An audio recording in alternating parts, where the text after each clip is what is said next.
For those of us who have cable and are able and fortunate to watch HBO, there's an extraordinary program that comes on HBO entitled The Wire.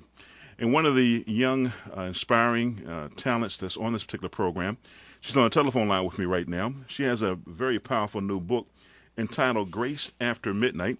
Her name is Felicia Snoop Pearson. And she wrote this book along with David Ritz. And as you know, David Ritz is an extraordinary biographer. He's covered people like Marvin Gaye, Aretha Franklin, and others. So for David to be involved with this extraordinary lady, we know that she's going to be going all kind of wonderful places in life. First of all, why did you decide to title this particular book Grace After Midnight? I got the title Grace After Midnight because like midnight stands for like everything that I had done in my life or whatever wasn't, like bright. So, everything happens in the dark in my neighborhood, And then I got grace, from just God just putting his grace upon me to even just tell my story and just give me the power and the strength to be here, today after everything I've been through. So, that's how I came up with Grace After Midnight. Well, let's talk about your nativity. Let's talk about your beginning. Unfortunately, you were born to drugged-out parents.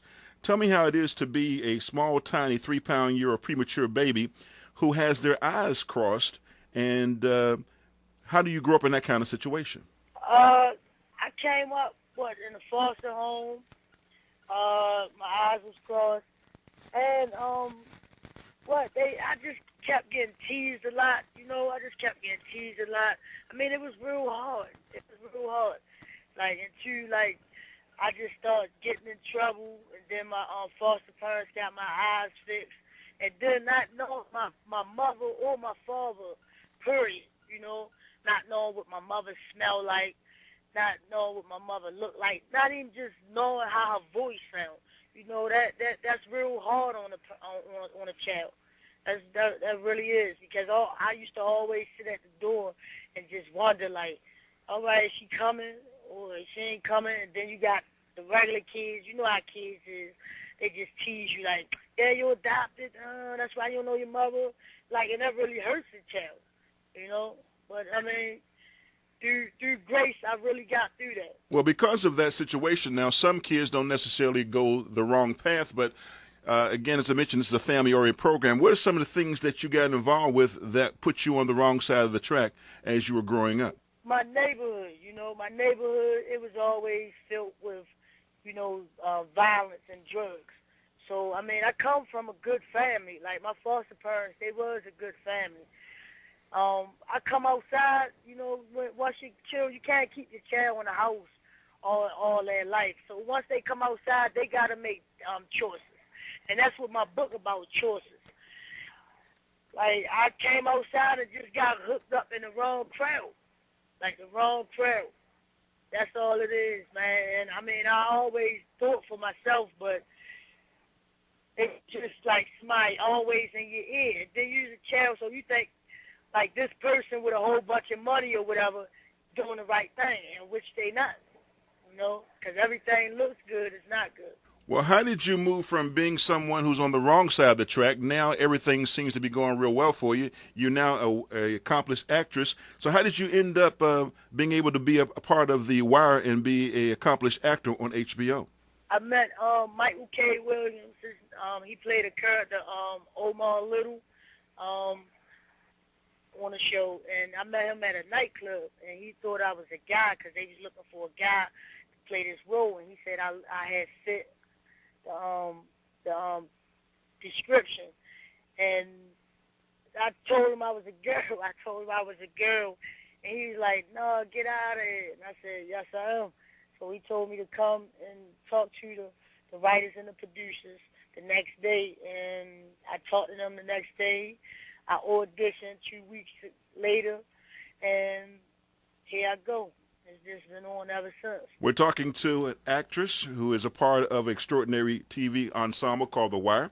The name of this particular book is entitled Grace After Midnight. Now, I talked to HBO because, again, I'm an old fuddy-dud. I'm one of those Puritans. I very seldom watch a show, so I got them to send me a whole bunch of your shows. Now, the one of the shows that I thought was real interesting is where you go to the hardware store and you get this nail contraption and you begin to use it because aren't you an assassin on the TV show? Yes, sir. Yes, I played the babyface killer. I played a babyface killer on the web. I play Marlowe's second the right man hitman. Yeah, I played the assassin. Me and Chris Partlow. Well, how does that make you feel? You lived a certain life, and now you're portraying the same life on TV. I mean, it seems like you maintain the same kind of lifestyle. What should we think about you? You used to do it. Now you're portraying that kind of lifestyle on television. I used to do it. That's the good thing. I used to do it, and that's what my book about. Like how I grew up and how that I had to go through so many trials and tribulations to get to where I'm at now. You know, because I never knew that I was going to be an actress, and that's why I wrote the book. So like I would be typecast. You know, and people got their assumptions about, oh, she used to do this, she was locked up. I mean, everybody have in their life made mistakes, you know, some that they ain't proud of, some that you is proud of, you know. I mean, a lot of things in my life just happened for reasons. I don't know, you know. I don't know how I got in this position. Well, one of the things that I'm excited about is tell me something about GBU. You have an organization called Give Back University where you go out and help at-risk youth? Yes. Like right now I got a basketball team for the youth right now in Baltimore. It's too much time on the kids' hands. It's too much time. Like when they come home from school, they do their home. Some of them do their homework, or some of them just throw their books right in the corner and do their homework when they come back in from outside playing or whatever. I have a rec center that they come and play basketball. I'm trying to get, everybody like Nike a sponsor, so I could go around show them the world, like the outside of the world, except for just the neighborhood, you know, it's just for the neighborhood. Just to show them that it is life, you know, that you have opportunities, that you have choices in life, you know, like just to be something, period. Just to be something, period. We're talking to award-winning actress Felicia Snoop Pearson. She's written a very powerful book with David Ritz entitled Grace After Midnight. Let's say, for example, there's some young people right now who are listening to you. What final message would you like to be able to give them so they can understand there can be grace after someone's midnight? What I got for the youth is that you have opportunities and like I said, and choices. Like don't like if you down right now and things is not like God is not shining His light on you right now, don't just take it still as a blessing because you still living, you still breathing. And just pray. Like he is always on time. I put it like that. My grandmother always used to say that he may not be there when you call him, but he always on time, man. And that's what it is, man. He's always on time. Lord, he's always on time. Well, if a person wants to be able to get a copy of your book or if they want to see you on television, give us some information, and if there's a website we can go to stay in contact with you. You can go to my website. It's called Be More Snoop at AOL.com. And then Grace After Midnight is in all bookstores. It's nationwide, all bookstores. You can go online to the Barnes and Nobles. It's everywhere, you know. And if you want to get in contact with me, you can holler at my manager, 347-866-8279.